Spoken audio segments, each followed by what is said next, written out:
What's up guys, RedFlyer here, back on the video. Today I have a different video for you guys, but I'm trying out a new series, so be sure to drop me a like down below and a comment if you enjoy this video. Today we're going to be talking about the best light machine guns in Unturned. Actually, we're going to be looking at all the light machine guns and determining which one is the best out of all three of them. There's only 3 light machine guns, so it's going to be a really long video.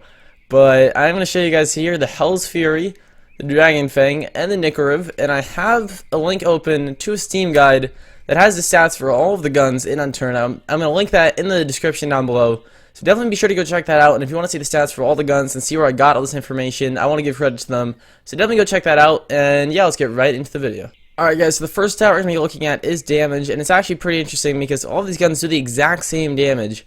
Each of the light machine guns do 35 damage to the head, 26 damage to the body, and 19 to the limbs on players. And yeah, they're exactly the same, so they all even out. Which I was not expecting at all. It's kind of surprising, but I think that was pretty interesting. And the next stat we're looking at is range, which is surprising as well. All these stats are surprising, actually. The Hell's Fury and the Nikarov have the same range of 150 meters, so the Hell's Fury does not actually take a rangefinder, otherwise I would show you guys. But 150 meters, as you can see, you're not really seeing impact on the wall there. Right here, yeah, I'm going to turn my volume real quick so you guys can hear me. So right here, you can see the impact on the wall. As we shoot farther away, right there you can't see it anymore. So that's going to be our max distance right there. Right about there, it's about 150 meters. So it does cut off at 150 meters. It's still a pretty good range. I mean, if you can't put a scope on it, you're not going to be able to see people from much farther anyways. And the Nikarov is the same, 150 meters. Let's shoot this way. It's hard to see the impacts from the Nikarov. Right about somewhere around there. Pretty decent distance. The Nikarov you can't put scopes on, so it would be useful a little farther if you could hit, but you can't. And the Dragon Fang actually shoots 175 meters, excuse me, which gives the Dragon Fang the advantage in this category. The scope is kind of wank on here, but oh, we're getting some lag here. That was interesting.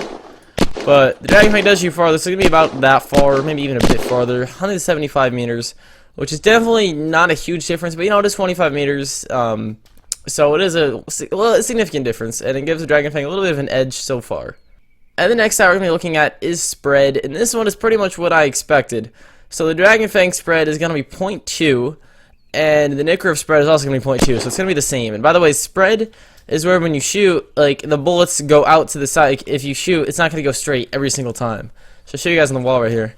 If I shoot, see how it doesn't hit the exact same spot? Part of this is because of recoil, but if I let it go back down, it's still not going to go to the exact same spot. That's from the spread. And the Nikarov is going to have the exact same spread. Oh, zombie's coming. I'll show you guys. So if I hit fire the zombie, see how we're not hitting him? The first shot is usually pretty true to where you're aimed. But after that, oh, not exactly. So the spread is kind of high on these. But if you take the Hell's Fury, the spread is actually 0.3, which is going to be like 3 plus 1.5 the other spread. As you guys can see here. Although when we're ADS, it actually doesn't really apply. When we're ADS, the spread isn't too bad. So something interesting with the Hell's Fury is that you have to aim down sights to shoot. So I guess this doesn't really come into play because you get the advantage from aiming down sights. So actually, it's not very bad. The next stat is a recoil, which Hell's Fury, I'm going to talk about this one first. It has 0 recoil, which is crazy. There's no other gun that I can think of that has 0 recoil. And I mean, that's a pretty important stat if you guys don't really realize that, because the Dragon Fang has a lot of recoil, as I'll show you guys right here. The number is 1.5 over 3. I'm not really sure what that exactly means and like what those numbers stand for, but just to show you the ratio. And then the Nikarov is -4 over 2. Whatever that means, I'm just going to show you guys right here the recoil. The Nikarov seems to be the highest recoil, and then the Dragon Fang is relatively high. And here's the Hell's Fury. There's no recoil at all. So ignoring the numbers, you can clearly see that the Hell's Fury definitely wins in recoil. And the next stat is ammo. So the Hell's Fury takes the cake on this one as well. It holds 250 bullets, while the Dragon Fang holds 150 bullets, and the Nikarov holds 200 bullets. Which obviously, I mean, it's a pretty simple stat. It's how many bullets you can hold in the gun. So the Hell's Fury is going to be the best one by far, and then the Nikarov, and then the Dragon Fang in that order. And the next stat is reload time. And Hell's Fury actually is going to lose on this one. It's finally going to lose. I don't have any other magazines on me right now. Actually, here, I'm going to take this one out if we can. Is it going to let me? Alright, so I can show you guys the reload time here. It's actually 5 seconds for the Hell's Fury. So 1, 1000, 2, 1000, 3, 1000, 4, 1000. Yeah, it was a little shorter than 5 seconds. But my counting was a little off. According to the site, it's 5 seconds, which I would think is accurate. I actually do have my skills upgraded, so that could change it a little bit. But the Hell's Fury is the longest, and then the Dragon Fang is 3 seconds. And so is the Nikarev. I'll show you guys on one of them here. Let's take the mag out real quick. 1, 1000, 2, 1000, 3, 1000. It's about 3 seconds. So definitely it's shorter. According to the site, it is significantly shorter. So as you guys can see, that is a little bit of an advantage, which doesn't seem huge. But you know, if you're in the middle of a gunfight and you're trying to run away while reloading, that can make a big difference. Like when you can turn around and shoot your enemy. I mean, that could be life or death. So it definitely is the difference. Nothing huge, but it is something to note. And another change that really means nothing, but I guess I'm going to mention, is that the Hell's Fury does not have a safety mode, but the other two do. As you can see, I can only go in auto, but on the Nikarev and the Dragon Fang, I can go to auto and safety. So I guess you could like accidentally shoot your friend in the face with the Hell's Fury. That might be a problem. So that's something to note. And also the fire rate. The Hell's Fury takes the cake on this one too, actually. No pun intended, because I'm using. Wait, no, I'm using the. What is this? What is this called? This camo? I don't see the name. I thought it was like cake something. Isn't it like confetti cake or something like that? I think that's a different skin. I don't know. I don't even know what I'm talking about. No, this one's the paint bucket one. There is a confetti or like a cake skin. I know that, but this isn't it. Okay, you know what? Forget what I just said. Anyways, moving on.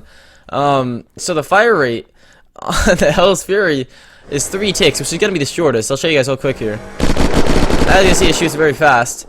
And then if you move on to the Dragon Fang, it's 4 ticks. The ticks are the time in between each shot, by the way. It's a little slower. And then the Nikarev is going to be a little slower than that. So the Hell's Fury is going to win that. I mean, they're all relatively close. Ticks are not very long, as you can imagine. I believe there's 60 ticks in a second. But I could be wrong on that. I'm not really sure. I think it depends on what the game is made for. I know back when I used to make games, if they were in 60 frames, it would be 60 ticks per second. I'm not sure if that's how it still works now.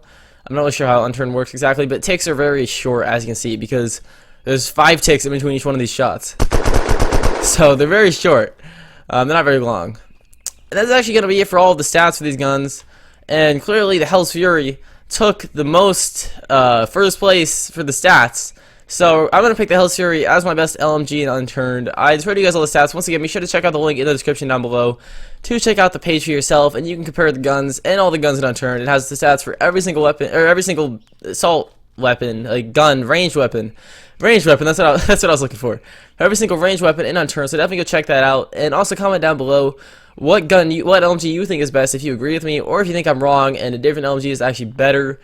And I hope you guys did enjoy this video. Comment down below what guns I should cover next, if I should do submachine guns, or assault rifles, or pistols, or bows, or whatever you guys want to see.